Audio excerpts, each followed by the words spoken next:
வர சொன்னீங்களா? நம்பிக்கை. சொன்ன வேலையை ஏன் எதுக்கு நல்லா கேட்காம கரெக்டா முடிக்கணும்.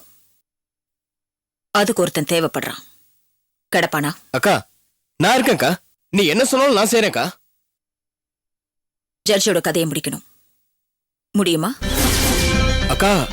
என்ன இந்த வார்த்தையை கேட்டதுமே உடம்பெல்லாம் நடுங்குதா? இல்லக்கா, ஜட்ஜுங்கிறது பெரிய போஸ்ட். செக்யூரிட்டி, போலீஸ் எப்படிக்கா? பதவி, பாதுகாப்பு இதெல்லாத்தையும் விளக்கிட்டு பார்த்தா உடம்புல உயிர் ஒட்டி இருக்கிற ஒரு சாதாரண மனுஷன், அவ்வளவுதான். உன மாதிரி he's also an ordinary man. அதுக்காகதான் நம்பிக்கையான சொன்ன வேலையை பெர்ஃபெக்ட்டா பண்ணக்கூடிய ஒரு ஆள் தேவை. இருக்கானா? இருக்காங்கக்கா. யாரது? சூர்யா. ஆள் எப்படி? நம்பிக்கையானவக்கா. சொன்ன வேலைய பர்ஃபெக்ட்டா முடிப்பான். ஆனா ஆளுதான் கொஞ்சம் ரஃப் டைப். அது அவனோட குணம். அவனோட இருந்துட்டு போட்டுமே. எனக்கு தேவை நான் சொன்னதை செய்யணும். ஏன் எதுக்குன்னு கேட்காம கரெக்டா செஞ்சு முடிக்கணும். ஜட்ஜுக்கு என்ன வேலை கேட்கறான், அதை எப்படி கேட்கறான்னு விசாரிச்சுட்டு வந்து சொல்லு. நான் அவனை மீட் பண்ணணும். சரிக்கா.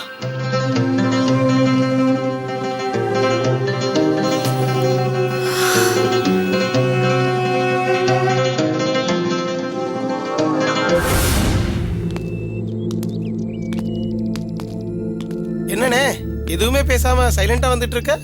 கையில சுத்தமா பணமே இல்ல, பயங்கர டைட்டா இருக்கு. டைட்டா இருக்குன்னா லோகநாதனுக்கு போன போடு. அட போடா, இந்த லோகநாதன் வந்து பேங்க் மாதிரிடா. அவங்ககிட்ட கேட்டால் எப்போ வேணாலும் காசு கிடைக்கும். அது மட்டும் இல்லை, அவங்ககிட்ட கேட்டால் ஏதாவது பெரிய அமௌண்ட்டை தான் கேட்குறோம். வேற ஏதாவது ரூபத்தில் காசு வருமானு தான் பார்க்குறேன். அண்ணே சொல்றேன்னு தப்பா நினச்சிக்காத. நீ அந்த லோகநாதன்கிட்ட கொஞ்சம் ஜாக்கிரதாவே இரு. ஏன்னா மற்றவங்களாம் காரியம் முடிஞ்சு கழட்டி விடுவாங்க. ஆனால் அந்த லோகநாதன் கழுத்தறுத்துருவான். டேய், மரண பயம்னு ஒரு விஷயம் இருக்கிறதுனால தான் மனுஷங்களாம் நல்லவங்களா இருக்கிறாங்க. இல்லாட்டி அவன் அயோக்கியனாக தான் சுற்றுவான். லோகநாதனை பொறுத்த வரைக்கும் அந்த பயம் கொஞ்சம் அதிகம். எத்தனை பேர் துடிச்சு சாவறத கண்ணு முன்னாடி பார்த்துருப்பான். கண்டிப்பா அப்பப்போ அந்த நினப்பெல்லாம் ஞாபகம் வரும்ல. அது மட்டும் இல்லை, கத்தியை தூக்குனவன் கத்தியால் தான் சாவான். லோகநாதனுக்கும் அப்படி தான் சாவு. என்ன அது சீக்கிரம் வந்துடக்கூடாதுங்கிறதுக்காக என்ன கூடவே வச்சிருக்கேன். நீ அப்பப்போ சம்பாரிச்சு கொடுக்குறல? கொடுக்கறதான் அப்பப்போ வாங்கிடுறோம்ல. அண்ணே நானும் உங்ககிட்ட கேட்கணும்னு நினச்சிட்டு இருந்தேன். எனக்கு தெரிஞ்ச உனக்கு எந்த கெட்டப்படும் கிடையாது. அப்போ லோகநாட்ட வர படத்தில் என்ன பண்ணுற? பொம்பளை கிட்ட வயசும் ஆம்பளை கிட்ட வருமானத்தை பற்றியும் கேட்கக்கூடாது. சின்ன வயசில் சொல்லித்தரல. சாரிண்ணே, எனக்கு என்னமோ உன்னை புரிஞ்சிக்கவே முடியல. அண்ணே அங்கே கவனி.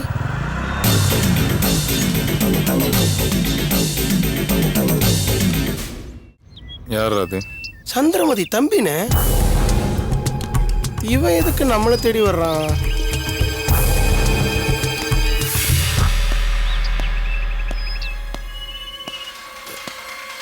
சூர்யா, உங்களால எனக்கு ஒரு உதவி ஆகும். எங்க அக்காவை தெரியுமா? சந்திரமதி சிட்டிலேயே பெரிய பிசினஸ் உமன். என்னன்னா அவங்களுக்கு சின்ன ஒரு பிரச்சனை. வர திங்கட்கிழமை தான் அதோட ஜட்ஜ்மெண்ட். அதுக்கு நான் என்ன பண்ணணும்? ஜட்ஜ. என்னது ஜட்ஜா? ஓ என்ன விளையாடுறியா? ஜட்ஜுங்கிறது எவ்வளவு பெரிய ஆளு. கவர்மெண்ட் பேட்டர் மேல இடத்துக்கு தெரிஞ்சது எங்களை மேல தூக்கிறோம் தெரியுமா? எவ்வளவு அமௌண்ட்? அண்ணே எவ்வளவு அமௌண்ட்? அது வந்து அக்கா கிட்ட தான் நீங்க பேசணும். அக்கா உங்களை மீட் பண்ணுவாங்க. எப்போ மீட் பண்ணணும்? சொல்றேன்.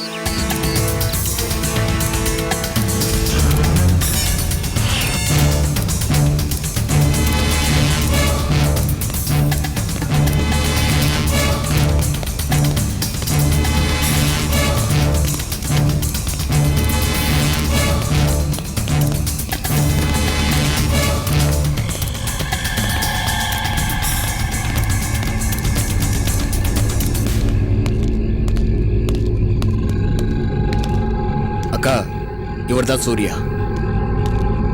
தம்பி எல்லாத்தையும் சொல்லியிருப்பான்னு நினைக்கிறேன். வேலையை சொன்னான், விலையை சொல்ல. அதை பத்தி பிரச்சனை இல்லை. நீ எதிர்பார்க்கறத விட அதிகமாவே தர. ஏன் என்கிட்ட பேசுற இந்த வார்த்தையை ஜட்ஜு கிட்ட போய் பேசியிருக்கலாம்ல? பேசி பார்த்துட்டேன். அந்த ஆள் பணத்துக்கு மயங்கரவன் இல்லை. பணம் வீக்னஸ் இல்லைன்னா வேற ஏதாவது வீக்னஸ் இருக்கும். வீக்னஸ் இல்லாத மனுஷனே இல்லை. அவனுக்கு என்ன வீக்னஸ்ன்னு கண்டுபிடிக்க வேண்டியது தானே. அந்த வீக்னஸ் தேடுறதுக்கு இப்ப எனக்கு நேரம் இல்ல. அந்த ஜட்ஜோட கதை எப்படியாவது முடிக்கணும். முடிச்சிட்டா பிரச்சனை எல்லாம் தீர்ந்துருமே.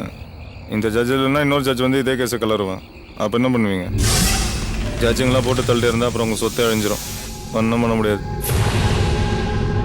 அது மட்டும் இல்லை, இதே மாதிரி பண்ணிட்டே இருந்தால் அப்புறம் நாட்டில் ஜட்ஜுங்களுக்கே பஞ்சமாயிடும். ஏற்கனவே ஊரில் 1008 கேஸ் பெண்டிங்கில் இருக்கு. வேற வழி? இதே ஜட்ஜை வச்சுட்டு உங்களுக்கு சாதகமாக தீர்ப்பு சொல்ல வைக்கணும். முடியுமா? முடியும்.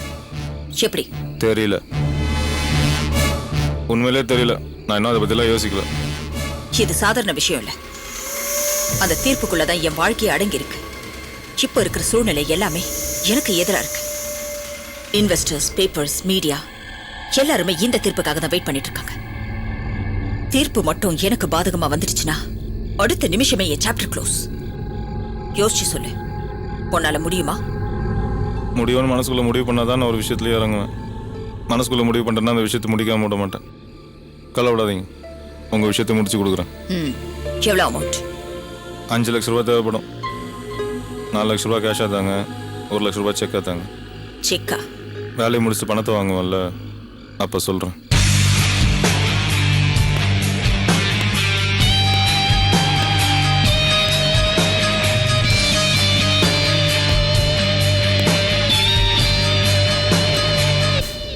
வேலையை கரெக்டா முடிச்சிருவானா? முடிச்சிருவாங்கக்கா. நான் உனக்கு கொடுத்த வேலைங்கள்ல எதையாவது ஒழுங்கா செய். நான் பாத்துக்கிறேன்க்கா. ஓகே.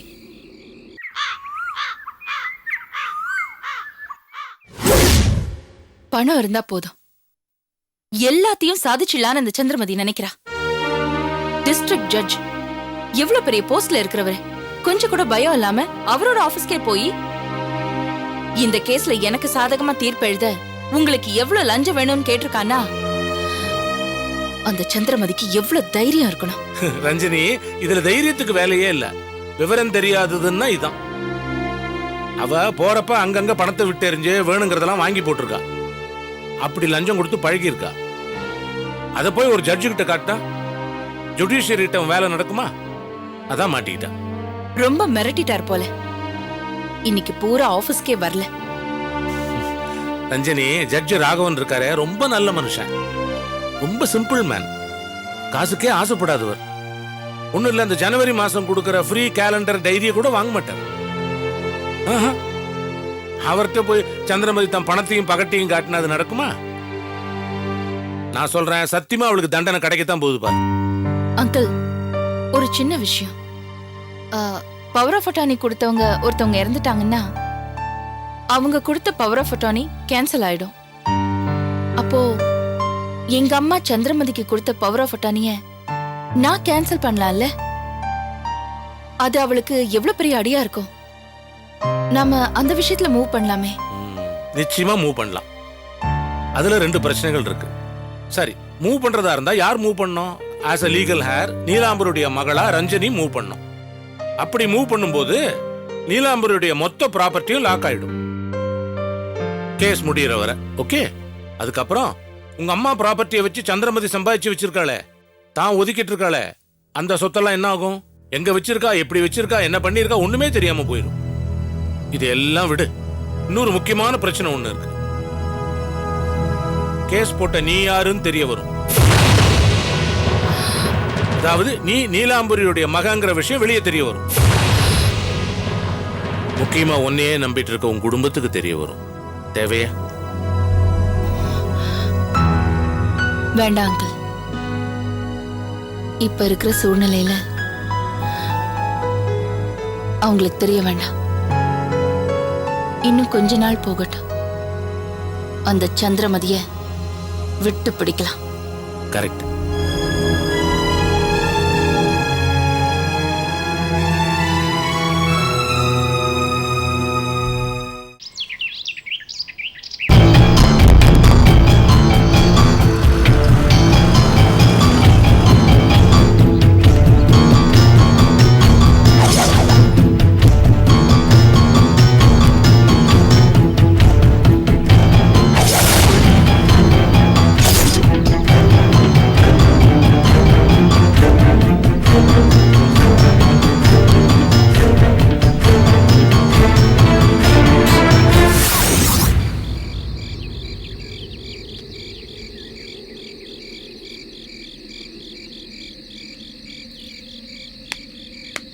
என்னண்ணே ஏதோ யோசனையில படுத்திருக்க மாதிரி தெரியுது. அப்பா ஜட்ஜை பற்றி விசாரிக்க சொன்னேன், விசாரிச்சியா? விசாரிக்காம இருப்பானா? வீட்டில் வேலை செய்கிற ஆளை மடக்கி விசாரித்தேன்.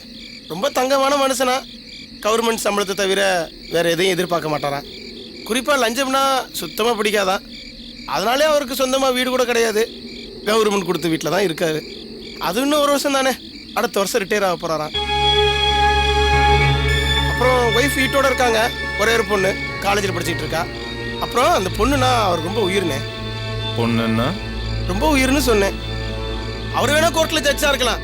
நான் கேள்விப்பட்டதில் அந்த வீட்டை பொறுத்த வரைக்கும் அவர் பொண்ணு தான் ஜட்ஜு. பொண்ணு பேர் என்ன?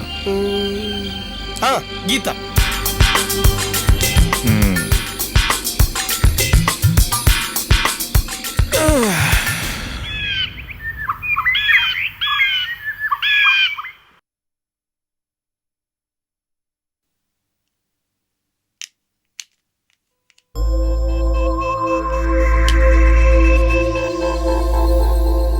Good morning madam. Oh good morning. வா ரஞ்சினி. என்னாச்சு ரஞ்சினி? ஏன் முகல்ல ஒரு மாதிரியா இருக்கு? உனக்கு ஏதாவது பிரச்சனையா? எனக்கு எந்த பிரச்சனையும் இல்லை மேடம். இன்னைக்கு உங்க கேஸ் ஜட்ஜ்மெண்ட் ஆச்சே, அதான் பயமா இருக்கு. So scary. அதனால என்ன ரஞ்சினி? எனக்கு தெரியும் ஜட்ஜ்மெண்ட் எனக்கு ஃபேவரா தான் முடிய போகுது. எப்படி மேடம்? எல்லா இன்வெஸ்டர்ஸும் தனித்தனியா கேஸ் ஃபைல் பண்ணிருக்காங்களே. பண்ண என்ன ரஞ்சினி? கேஸ் ஒண்ணுதான், ஆனா வெவ்வேறு இடத்துல அதை ஃபைல் பண்ணிருக்காங்க. ஒரு கேஸ்ல ஜெயிச்சிட்டா அதே ஜட்ஜ்மெண்ட் தான் எல்லா இடத்துலயும் வரும். சரி மேடம், ஒருவேளை தோத்துட்டா அதே தானே எல்லா இடத்துலயும் வரும்? மேடம், உங்க சார்பா ஆஜராகிற லாயர் உங்களுக்கு எந்த நம்பிக்கையும் கொடுக்கல. அது மட்டும் இல்ல, அன்னைக்கு அவ்வளவு வக்கீல் நோட்டீஸ் வந்ததை பார்த்தா அவருக்கு என்ன பண்றதுன்னு தெரியல. அதே மாதிரிதான் ஃபைனல் ஆர்குமெண்ட்லயும் அவரோட பாயிண்ட்ஸ் ஒன்னும் அவ்வளவு ஸ்ட்ராங்கா இல்ல. எனக்கு என்னமோ இந்த கேஸ் ஜெயிக்குங்கிற நம்பிக்கை இல்ல மேடம். அவரோட ஆர்குமெண்ட்டை வச்சுதான் நான் இப்படி சொல்றேன். அவர் பண்ற ஆர்குமெண்ட்டை வச்சு இந்த ஜட்ஜ்மெண்ட் கிடையாது ரஞ்சினி. அதுக்கு மேல ஒரு விஷயம் இருக்கு. விலை இல்லாத பொருள்னு இந்த உலகத்துல எதுவுமே கிடையாது ரஞ்சினி. எல்லாத்துக்குமே ஒரு விலை இருக்கு. ஏ, நாம கும்பிடுற சாமிய ஸ்பெஷலா போய் பாக்குறோம்ல, அதுக்கும் ஒரு விலை இருக்கு. Isn't it Ranjini? அப்படிதான் இந்த கேஸும். ஓகே?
ரஞ்சினி, வா போலாம்.